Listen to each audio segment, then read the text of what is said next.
Hi guys, and welcome back. It has been quite a while since my last video. I think it's been a couple of months and I don't like that. I went through a pretty big life change. It was a good thing, but it did take me a bit to get used to the new schedule and get life adjusted again. So there was a bit of a breather there, but I am really excited to show you guys some of the things that I am painting right now. I have a couple pieces that are in the middle of being worked on, so we have some more artwork that I'm really excited to get out and show you guys very soon. Let's talk about colors today, actually. So right now, what I'm working on this circle panel watercolor painting. And with this piece and the last couple of pieces, I have been feeling really drawn to this like lavender, light pink color family, like all of those analogous colors right around there. I think I put it in the last like 3 or 4 pieces, maybe more. And it shows up often in my work, but the last couple of months, I've just been feeling so drawn to it. I want to put it in every single piece that I paint. And I love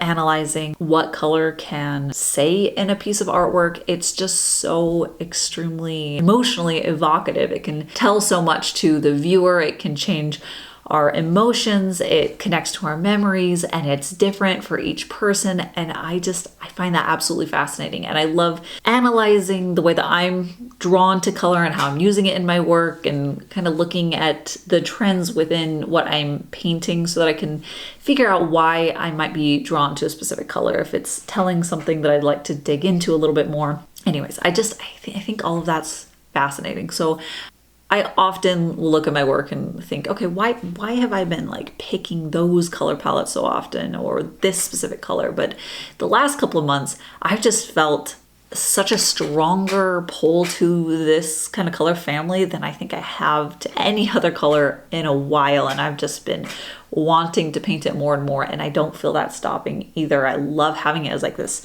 contrasting pop of color in the work that draws the eye. And I've been thinking about it. I've been thinking about what I think it means in my work, and also just kind of thinking about the very holistic bird's eye view of what color can mean for an artist's portfolio. So like the entire body of work of how our art is expressing color, what that can say.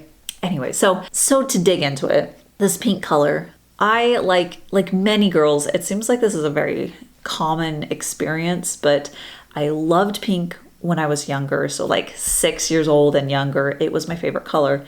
And then there was a point where it broke off. It was no longer, it could not be my favorite color. And there's a lot of reasons for that. I'm not going to dig into that. But now that I've like reconnected with that, like reconnected with my child self, the things that just sparked so much joy in me when I was younger, it's just making me think a little bit deeper on what this color is meaning to me right now.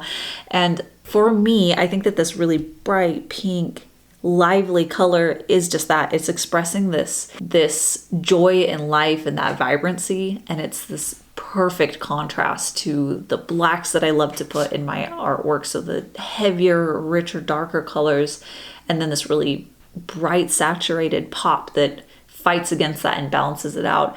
And I talk about this, and I'm absolutely going to talk about it more, but I am just fascinated with the concept of memento mori in artwork. I don't really see myself stopping exploring this idea and this concept.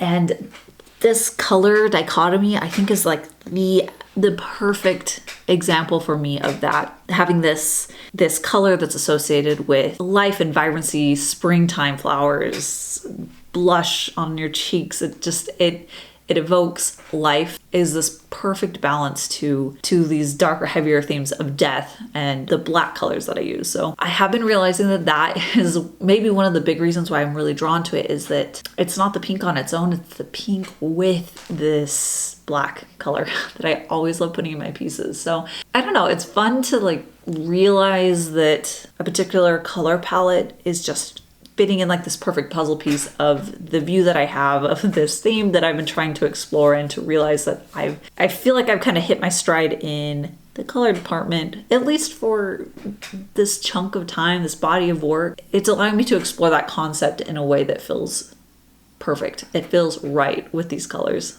And I know that's very philosophical in that way, but I would also say that something that I love is looking at my body of work. So if I were to zoom out and look at like all of my pieces or all of my pieces from last year or whatever, I love when you can see those like trends of colors and themes. And I love when there's like a nice chunk of work that just looks so cohesive together. They look like they want to hang on one wall together. I love that. And in my work, to be very clear, this is my own work when I'm looking at like the pieces that I've created and then like the pictures in my computer. That's the most concise way I can view my work, is when it's like the thumbnails on a computer, when I have like edited all of the videos and the pictures and all that stuff, so they're all sitting like right next to each other. When they're all like discordant and they're random and the colors are just not flowing and the themes aren't flowing, I hate that. I feel like that's when I'm not like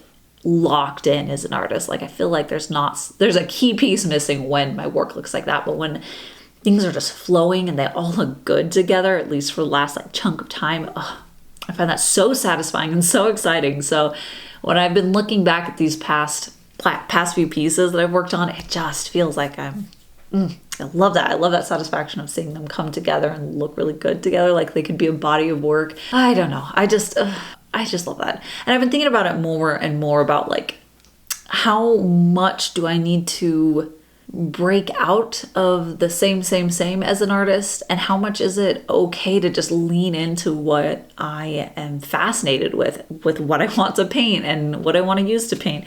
I find that this is something that I've been fighting with a lot the last many years, honestly, since I've been putting my work out there, is this sense that I need to change things up and do things differently so that people looking at my work won't get bored. But then I found that I've often moved past color palettes or themes, concepts, poses, things that I want to explore longer and in more pieces, I step away from because I'm afraid people will get bored of it. And I'm ready to let that restriction go. I'm ready to just lock in and work on my pieces in the way that I find interesting. And I think that that's going to come out with better work. I think people are going to like the work better if I like it more. Anyways, that's a whole nother tangent. But essentially, I want to give myself the allowance to use very similar colors over and over again and not be afraid that someone will get bored, because I think that this is something that's very crucial to creating my own signature as an artist, so that my work feels like it belongs to me. But it also means that I can start getting more and more nuanced with how I'm using the colors and how I'm expressing these themes with the colors. And I think that the more that I do it, the more I can experiment with it. And I'm excited about these colors. I'm excited about what more I can do with it. And I can't wait to paint more with this pinky purple color. I just think it's so pretty. I love it. But now that we've really like dug into my own color favorites, I would love to know, what are your favorite colors to work with currently? Do you always stand by the same favorite color or colors and you come back to it over and over again? Or do you find that you're just drawn in all sorts of directions and that you just love mixing it up? I don't know. I would love to hear that. I'd love to hear what your relationship with color is. But beyond that, beyond color, this piece that I'm working on right now, I was very rusty, very, very rusty when I started it. And now that I'm actually voicing over this quite a while after I finished it even, it is really interesting to look at it and see some of the things that I can already feel are skills that are fading away a little bit. So I need to get back to it. I need to do another watercolor painting.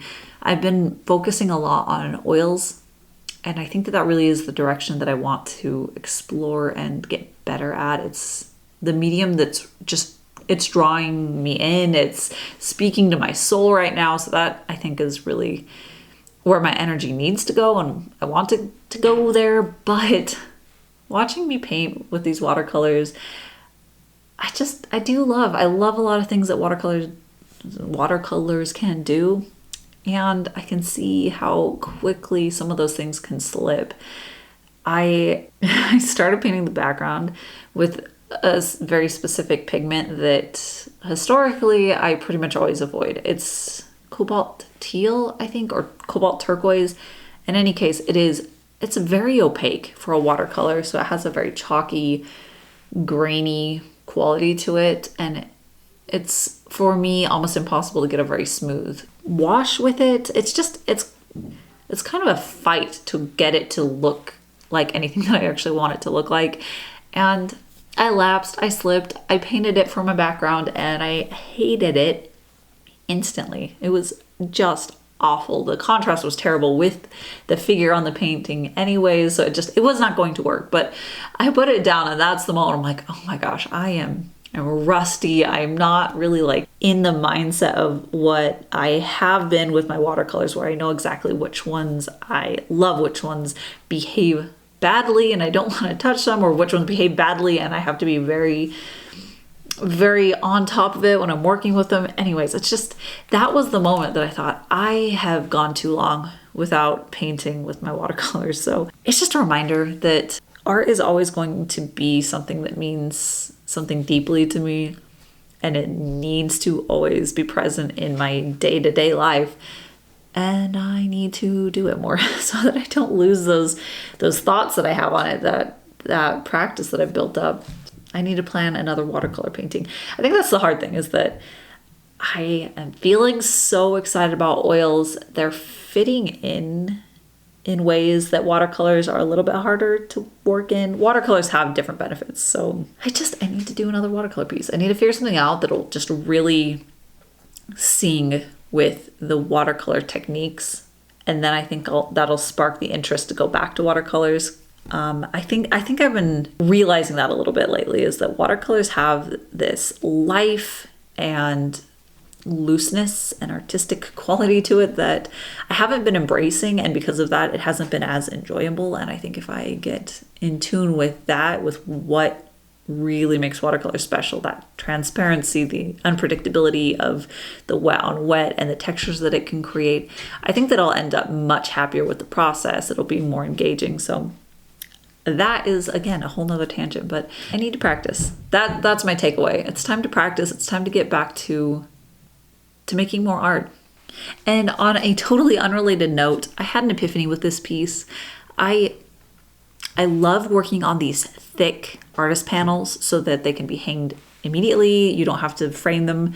And I love that they come in different shapes. Anyways, I love them, but I hate painting the edges. And I don't think it's the act itself. It's that I painted an entire piece and I focused on it and I worked on the details, and then I feel done with it. I feel ready to move on, but I still have the edge of the piece to paint. And it takes a little bit of precision to make sure that a lot of precision, I should say, to make sure that I don't paint on the piece that I just finished. And oftentimes I'll paint over it just a little bit on accident, and then I have to fix it. It's a point where I feel done with a piece and I want to just move on to the next step with it. I want to put it out there. I want to work on the next thing. And then I have to do this thing that feels really tedious. So my epiphany was I should not be waiting till the end to paint the edge. The reason I usually do is then I can color match it better. I think I need to paint the edge at the beginning of the painting process, get the edge out of the way, and then I can work on the piece, and I'll still have that spark, that excitement, because it's the piece. That's what I sketched. That's what I was excited about working on. And then when I'm done with that, I'm done. I don't have that final step. That isn't that bad. It's just I feel checked out at that point. So yes, for my next piece, I am going to practice that. I'm going to practice painting the edge first, see what the outcome's like, see if I like that better. Anyways, yeah, that was my takeaway, my little lesson for myself. And this painting, Fade to Lilac, is available at my shop. So if you'd like to give her a new home, I've got a link down in the description that'll take you over there. And like I mentioned, this panel is ready to hang, which I think is really cool about the circle panels that I work with, is that they don't need a frame. They're just ready to go. And they're such an interesting dynamic shape. I love that. But yes, there's a link in the description. And that's it for today. So thank you guys so much for watching. I can't wait to show you the oil paintings that I'm working on, but that's it. So thank you guys so much, and I'll see you next time.